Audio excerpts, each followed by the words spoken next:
The Spanish announce table. So hey everyone.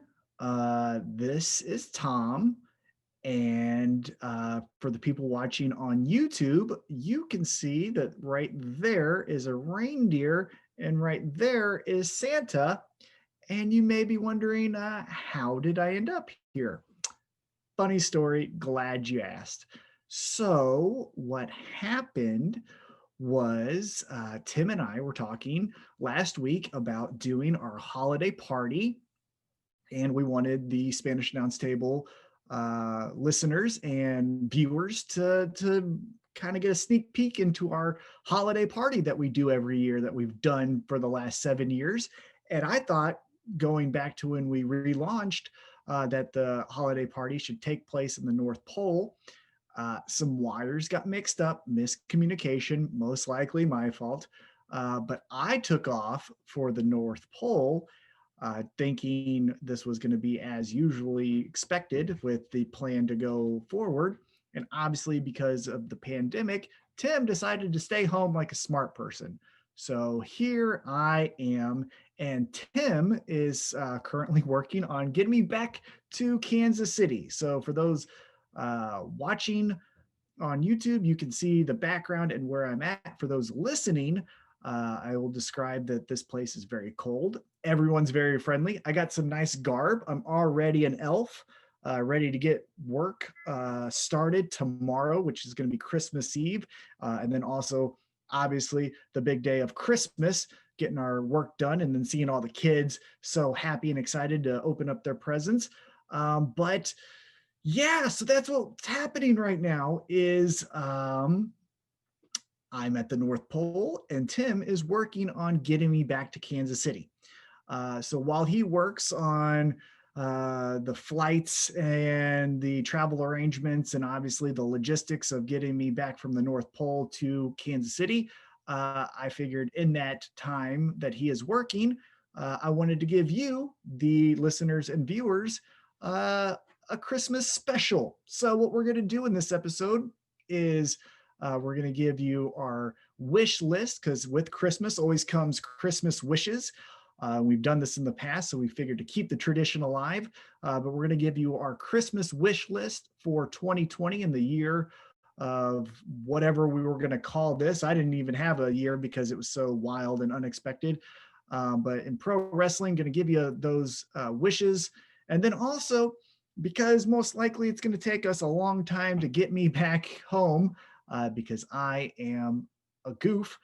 We're also going to do some year-end recap. So I'm going to give you our breakout star of the year, our male superstar of the year, our female superstar of the year, our match of the year, and our moment of the year. So 5 big awards there for you. But let's start off with our Christmas wish list. So as talked about, this year was pretty incredible. I don't really know how to describe it other than unusual and unexpected. But as we're coming up on the year end, and Christmas, as I mentioned, is going to be in a couple days here. Here's our Christmas wish list. So for our first Christmas wish, Santa, big guy right there. Here's what I'm going to be asking you for in pro wrestling. I want CFO to be the music producers for AEW. So they already had their chance in NXT. They knocked it out of the park, right? We got some great music for Keith Lee, Aleister Black. Before that, Nakamura, Bobby Roode. All of those amazing acts got some of the best music possible in recent memory for sure, if not ever. So AEW is on the come up, as we've obviously talked about week in and week out. But one thing I think they're missing is that signature sound. Now they have Judas from Chris Jericho, but again, that's Fozzy, that's his band. That was something that he was doing before he was going to be using it as his entrance, I believe.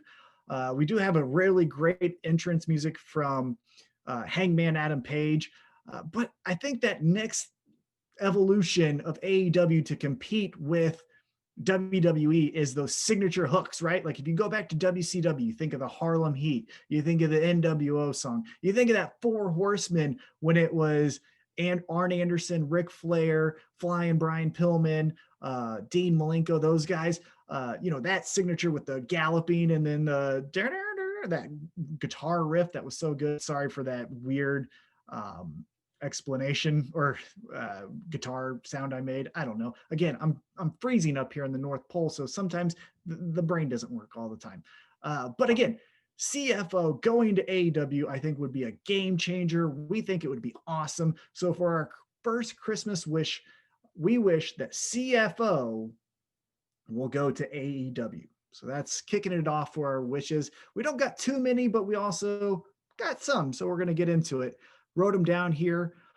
So next on our wish list is AEW gets a second 2-hour show. Now that's 4 hours total for AEW.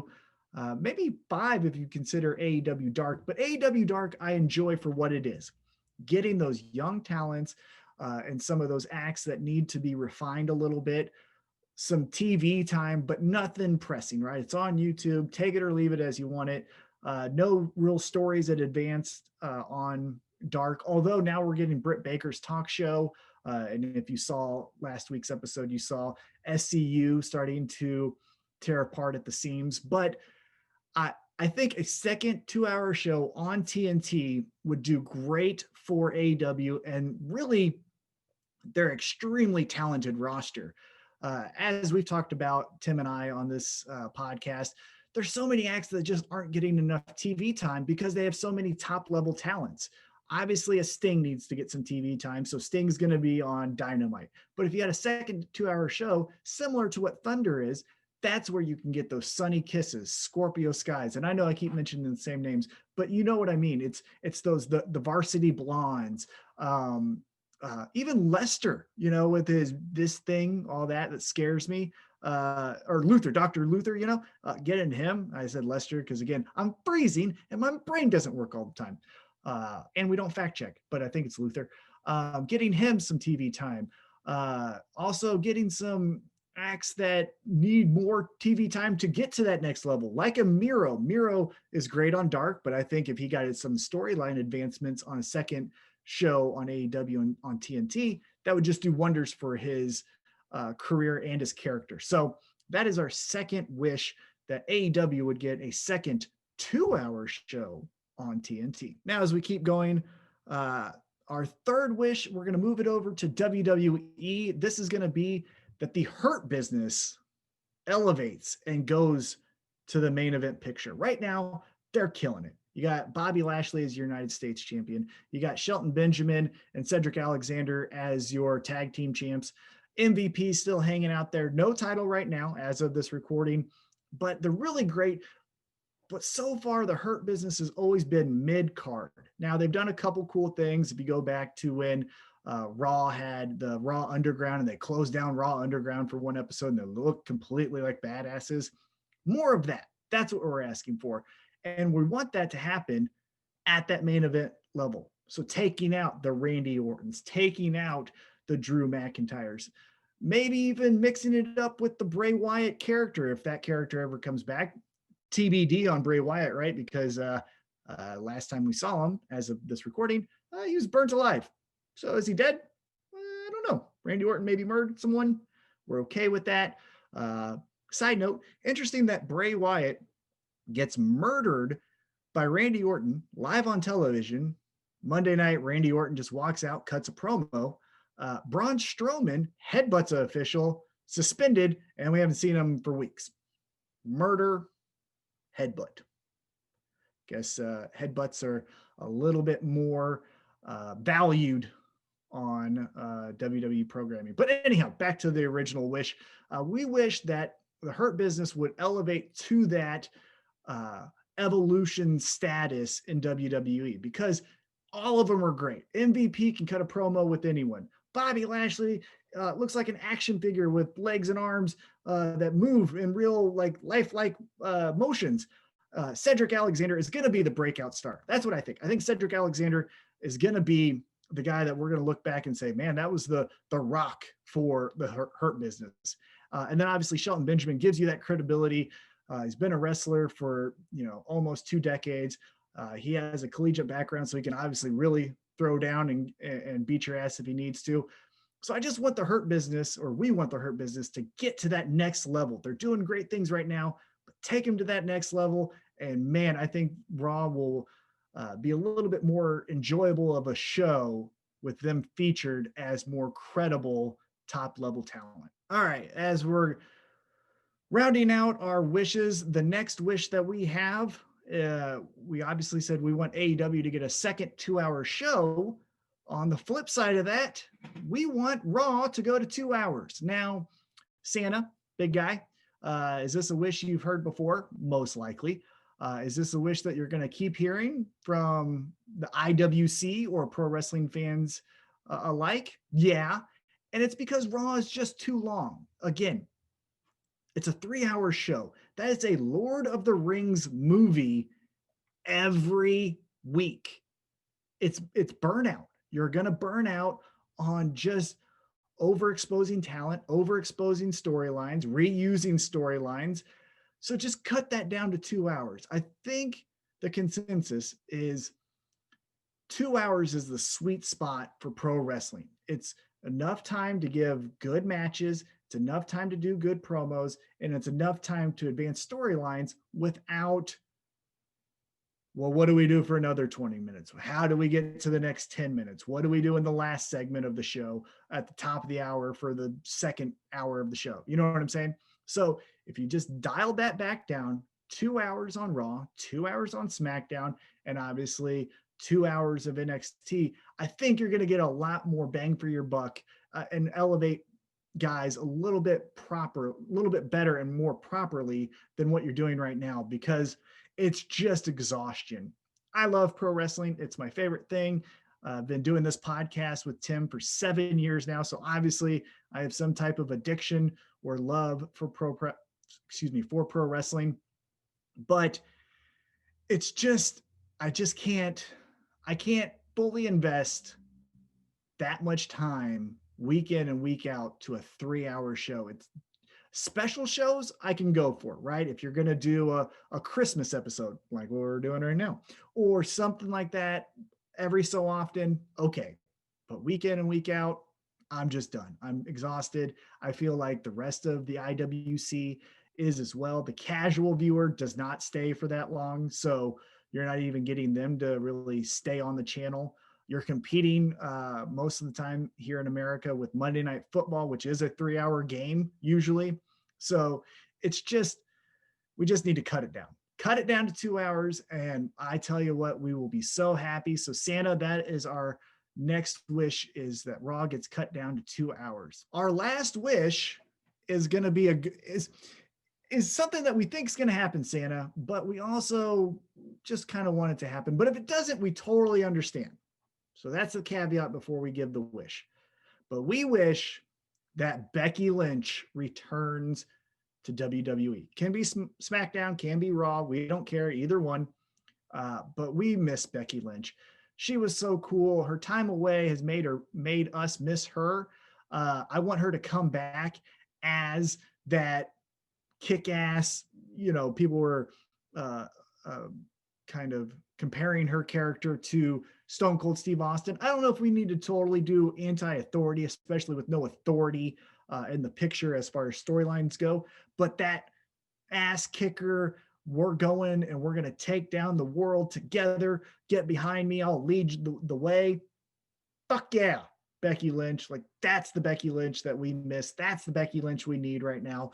I think if you keep building up this Charlotte character, where she came back as a babyface, but obviously don't know one like her, right? She's the best heel, maybe female heel of all time, but maybe best heel right now on Raw, eventually. But yeah, you build up Charlotte, maybe turn her heel, and then you get Becky Lynch to come back post baby, coming out, spitting fire, just killing it with all the types of matches and moments that we know her to give us.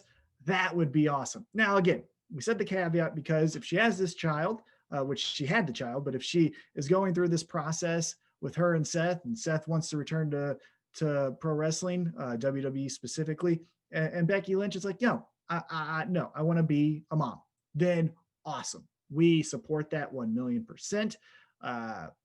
Good on you. We support any decision she makes, but selfishly, and again, that's why it's a wish, we wish Becky Lynch comes back to WWE. Now let's transition. As I mentioned, it's going to take a lot of time for me to get out of here. I don't know how to get back, to be honest. I don't even know how I really got here. I don't even know exactly how I got this reindeer or this elf costume on. I think I know, but there was an elf that was really like a slick talker, kind of like Slick back in the 80s. And now I'm dressed like an elf. I think I have to work here at the top of the hour. So I'm going to have to wrap this up pretty quickly. But I don't know when I'm going to be back home. I hope it's next week. It's not looking so great. Tim's really working hard on getting me home. So again, patience. Thank you so much. But we are going to do our holiday year-end awards as well on this episode while I'm freezing my butt off while Santa just look at how condescending he's looking. He's laughing at me as if this has happened to other people too, right? As if other people thought they were going to continue their trip to the North Pole during a pandemic and then ended up stranded. But I mean, but you know what? At least I do have, well, you can't see it. Well, it's my water. I got my water. There it is. There's my water. For those watching, you can see my water coming into the picture. For those listening, you're going to hear me take a drink of water. Here is our year-end awards for 2020. And I tell you what a year. We had AEW climbing up the ranks, getting ratings that topped 1 million a couple different times. Some of the best moments from Chris Jericho and Hangman Adam Page. Orange Cassidy became a thing that took the pro wrestling world by storm. We also had amazing moments in WWE, the return of Edge, the greatest wrestling match with Edge and Randy Orton. We had the Fiend Bray Wyatt, like I just said at the top of this episode, get burned alive by Randy Orton. We had a Money in the Bank on top of WWE's towers. We had Undertaker's retirement. It was jam-packed with moments, jam-packed with matches, jam-packed with superstars from both WWE, AEW, Ring of Honor, Impact Wrestling, all of the great promotions out there that were still kicking during this pandemic. But let's start off our year-end awards with our breakout star of the year. Now, as I mentioned, you can go a couple different ways with this, right? Orange Cassidy comes to mind. About this time last year, I don't know. I mean, Orange Cassidy was still making his way, but with victories over the likes of Chris Jericho and going to a draw with Cody, he's more of an established character, especially to the casual viewers. So you could say maybe Orange Cassidy. You could say maybe Keith Lee, a double champion in NXT, goes to the main roster, has a win over Randy Orton, looks to be on his way. Maybe he's a breakout star. But for our breakout star, we are going to go with the man that won the Royal Rumble and also the man that defeated Brock Lesnar at WrestleMania. We are going with Drew McIntyre. Now, let's talk about his career. Let's talk about his year in WWE this year. Like I said, he won the Royal Rumble. Amazing. Had that Claymore kick to Brock Lesnar, eliminates him, goes out to eliminate Roman Reigns, wins the Royal Rumble, as I mentioned, goes to the WrestleMania in a weird circumstance, no crowd, no nothing, still defeats Brock Lesnar, holds the title, has a really good feud, as I've mentioned a couple different times, just a touch too long, with Randy Orton, reestablishes himself as a champion after previously losing to Randy Orton, regains the championship, and then just has a knockdown, drag-out fight with AJ Styles and The Miz in a triple threat ladder match. Thought Drew McIntyre really took himself to the next level. He was that mid-card guy where he looked the part. He won the award for getting off the bus, right? Best getting off the bus award goes to Drew McIntyre. Looks like everyone's leading man in every Lifetime original movie or the romance novels, all of that stuff. But then this year he took it to where now he has credible wins. Now, if he loses, it's a big deal. Back in the days of 3MB, he would lose every week. We just move on to the next segment. Now we have some cool progression and development in his character. Now he has that big ass sword that looks fucking cool. He has a kilt. You never mess with a man in a kilt. That's what my dad always said. And it was just great. What a great year for Drew McIntyre. Someone that was always on our radar, but then again, for this award, the breakout star definitely broke out and established himself as a main eventer in WWE. Now, our female wrestler of the year. Again, this one has a lot of candidates. You go Sasha Banks, right? She held it down during the pandemic, her and Bayley. Then she breaks away from Bayley, obviously getting turned on, but still breaks away from Bayley, becomes the SmackDown champion for the first time.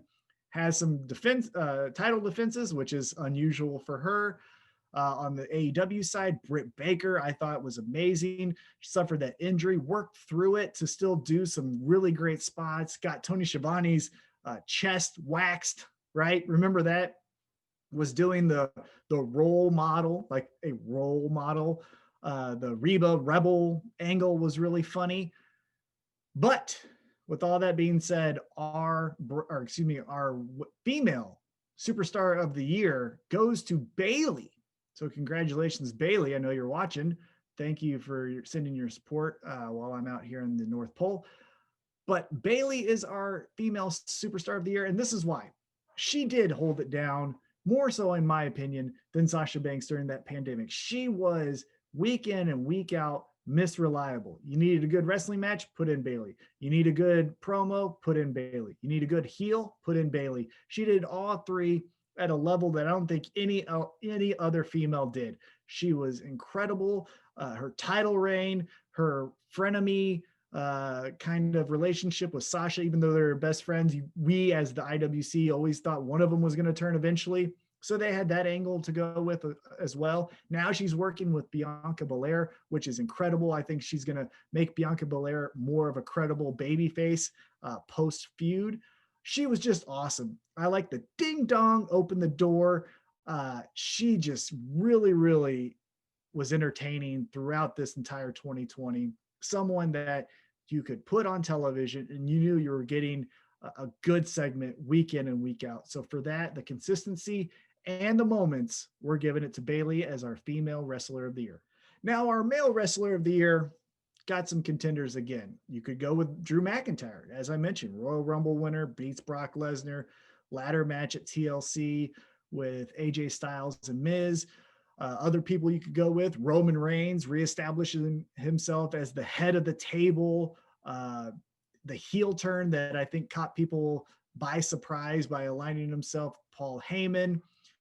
You also have people like Kenny Omega, who wins the AEW championship, goes to Impact. That was pretty incredible as well. A lot of good candidates for male wrestler of the year. But our pick for wrestler of the year, male wrestler of the year, is Chris Jericho. Here's why. I think, was that Santa? I believe I caught something from Santa. Maybe an email. Maybe a snowball upside the face after this is done. Anyhow, we'll get back to that in a little bit, or I'll get back to it in a little bit. But like I said, Chris Jericho is our male superstar of the year. What did he not do this year that was awesome? He had an amazing match at the beginning of the year, pre-pandemic, with Jon Moxley. Jon Moxley getting the title victory over Chris Jericho, where Jericho drops the title to him. Then Chris Jericho, during this pandemic, does commentary, knocks it out of the park. He does matches with Orange Cassidy, knocks it out of the park. He does great promos to build matches with the likes of Orange Cassidy and Pineapple Pete. He made Pineapple Pete a thing this year. Who else made a superstar out of nothing other than Chris Jericho? I mean, he just out of the park on every single thing that he touched this year. Doing the inner circle thing with MJF. Remember the dinner that he had with MJF? That musical number that I don't think anyone anticipated was spectacular. Obviously, the Stadium Stampede match was great as well. Chris Jericho was amazing. I will think of 2020 as the year that people, at least for me, I'll speak for myself here, where I was always considering him one of the greats, but never in that conversation. He was always in the bottom half of the all-time greats. But 2020 for me put him in that conversation. Now he's in that, well, should I take out someone like Sting? Should I take out someone like Taz? For me, that's who's in my all-time list. But with Chris Jericho's work, especially since joining Kevin Owens to today, I think I'm going to have to put him up there. 2020 was just an outstanding year for Chris Jericho. There wasn't a segment that I did not want him in. Obviously, I'm a person where less is more, so I don't need to see you every week. Maybe that's my only criticism of the inner circle and Chris Jericho, but nothing they have done has been bad. Everything they've done, I've enjoyed. And some of the things that they've done, like I said, the MJF dinner, and then obviously some other things with Orange Cassidy was just spectacular. I loved it. I absolutely loved it. And that is why Chris Jericho got our male wrestler of the year. Now let's move to match of the year. You guys ready for this one? Again, we got some matches that were out of this world, all-time greats. Roman Reigns and Jey Uso in the I Quit match, I think, was an all-time great. You had the greatest match of all time with with Randy Orton and Edge. You had the Royal Rumble match, I thought was an amazing Royal Rumble match as well.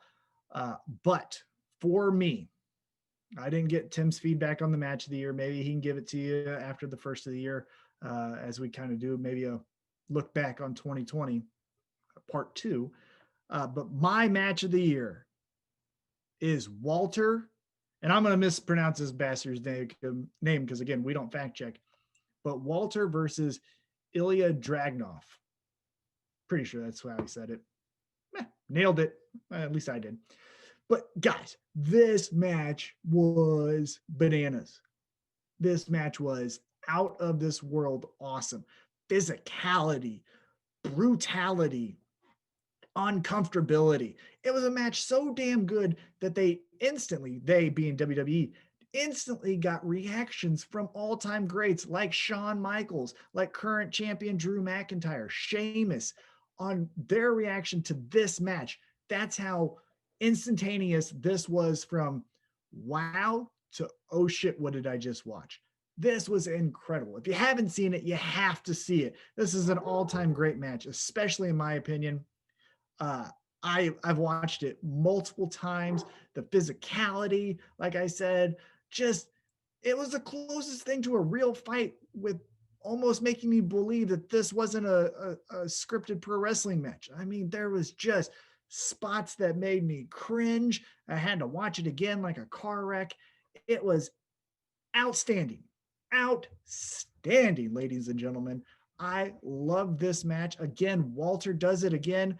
If you remember a couple years back, he had that match with the mustache guy. Not Pete Dunne, the other guy. I'm cold. I can't think of his name. What's the other guy's name?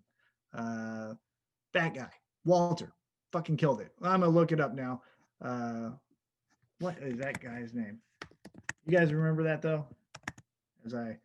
Tyler Bate. God damn it. I knew Tyler Bate's name. Tyler Bate and Walter a couple years ago. I thought that was an all-time classic. I think this one's just as good. Maybe even better depending on what lens you're going to watch it through. Because this didn't have a crowd. This just had two guys and a ref, and they fucking went at it. And they went at it until they couldn't go at it anymore. I love this match. I thought this, again, was the match of the year. That's why it's getting the award for match of the year. Tweet the table. Let me know what you think. What is your match of the year? Also, male, female, and breakout star. But that was just, my God, Walter. We're all friends here, pal. You don't have to fucking smack everyone like that. Jesus. I'm daydreaming about it right now, and it's making me uncomfortable. I love that match. Love it.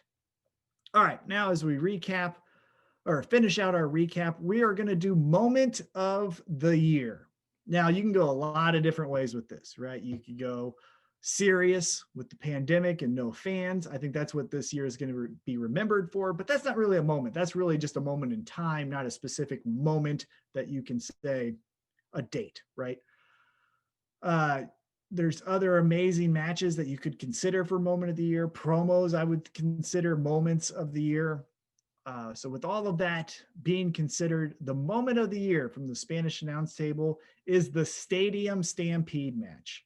I thought this was the best. Now, again, you can go different ways with this. You could say Firefly Funhouse. That was really good. A great reward for the IWC or longtime WWE listeners, or excuse me, viewers. You could also go with the Boneyard match, Undertaker's retirement match with AJ Styles. A ton of great moments, a ton of great memes came out of that match. You could go with either one, and I wouldn't fight you on it. I'd say that's yours. Awesome. But for us, the Stadium Stampede match was that moment of the year.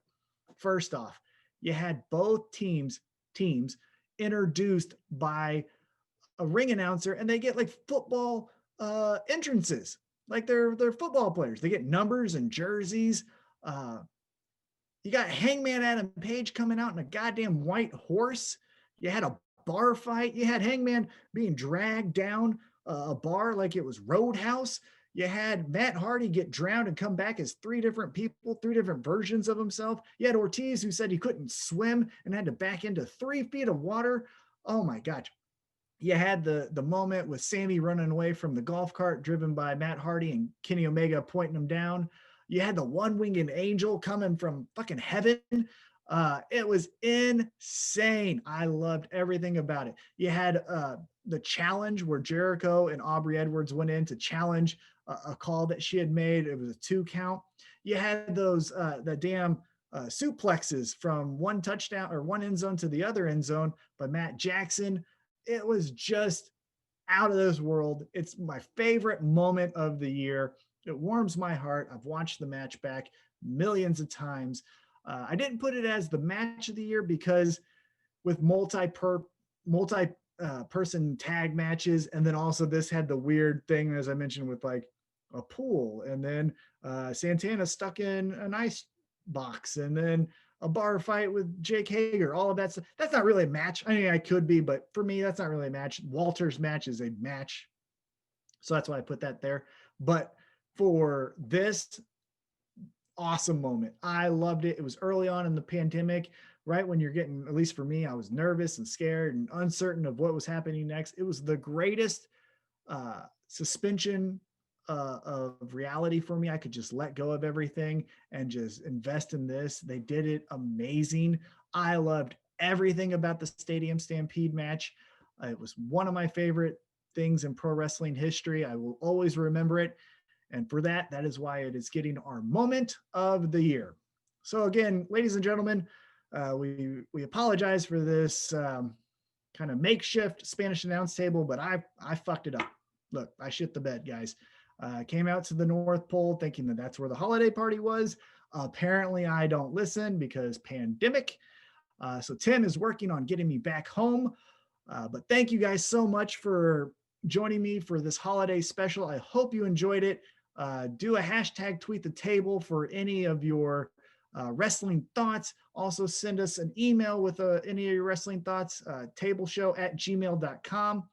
Before we get out of here, though, I want to read some hashtag tweet the tables. If you haven't used hashtag tweet the table, please do so. Share any and every wrestling thought you have. We will read the best ones here. We're trying to reconnect with our community, build that back up. You can also send a long form question or email to us via email, tableshow@gmail.com. We got an email from good friend of the show, John Batten. So we'll get to that after tweet the tables, but let's get into some of them here. Mr. Fourth Row says at Table Show, I kind of want to tag with the 2021 wrestler and take out 2020 and every other horrible thing that has happened this year. Hashtag tweet the table. You and me both, Mr. Fourth Row. I tell you, this year was a roller coaster. Me personally, I got married in February, so that's something special to my heart of why 2020 was actually good. Also, my sports team, the Kansas City Chiefs. Don't know if we told you yet. They won the Super Bowl this year. Looks to be maybe winning the Super Bowl next year. But they won the Super Bowl for the first time in 50 years. The Rock did the introductions. Was in Miami. They defeated the San Francisco 49ers 31-20. So there was good parts of it, but obviously with the pandemic, working from home, uncertainty of health, uncertainty of others' health, 2020 sucked, right? Like it was good for me personally, but I can be bigger than myself and view it in a different lens, and it sucked. So 2021 wrestler, let's tag team with him or her and take out 2020 and get on the right side of a good time. So I agree with you on that. Let's get to some more here. Katie, the first lady, says, well, I'm sweating now, WWE TLC. So was this match fire or a dumpster fire? If you haven't already, check out our YouTube page. I did an instant reaction. I personally thought the match was good. I thought it was a perfect amount of time. It didn't go over too much.